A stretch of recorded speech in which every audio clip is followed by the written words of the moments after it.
Let's construct the graph of y equals the absolute value of x minus 2. Now, we know what the basic absolute value graph looks like, so we're going to draw that one, and then we're going to just, do vertical translation, down 2 units.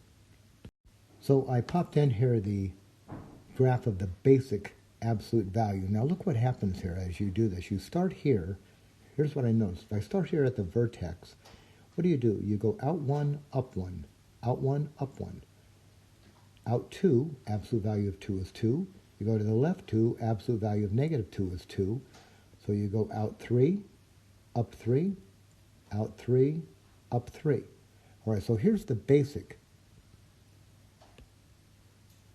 We'll draw that in. How about that color?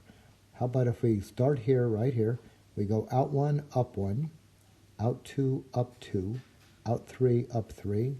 These are just absolute values. And then same thing on the left side. To the left 1, up 1. To the right 1, up 1. Out 3, up 3. So on.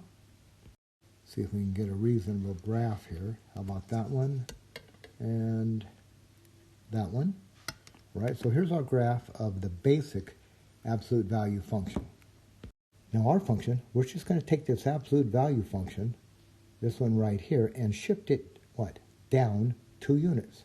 So how about every one of these points, just drop it down 2 and put another point there. So if I drop, I'll start at the origin. I'll drop it down 2. Then I'll go out to the right.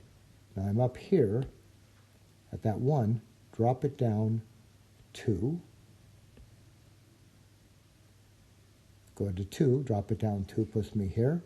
I'm at the 3, drop it down 2, puts me here. Drop it down 2, and so on. I'll do the same thing on the left side. Negative 1, I'll drop it down 2, right here. 2, I'll drop it down 2, drop down 2, drop down 2, and so on. Before we draw those lines, let's make an observation. Put yourself right here at the vertex. Now, what kind of movements do you make? Same movements that we made in the basic parabola. You go out 1, up 1. To the left 1, up 1. To the right 2, up 2. To the left 2, up 2. To the right 3, up 3. Same basic movements. Now I'll pass a line through those points as best I can. I got that one. I got that one. All right, there we go. So here is the graph of y equals absolute value of x minus 2, where that purple one was y equals absolute value of x.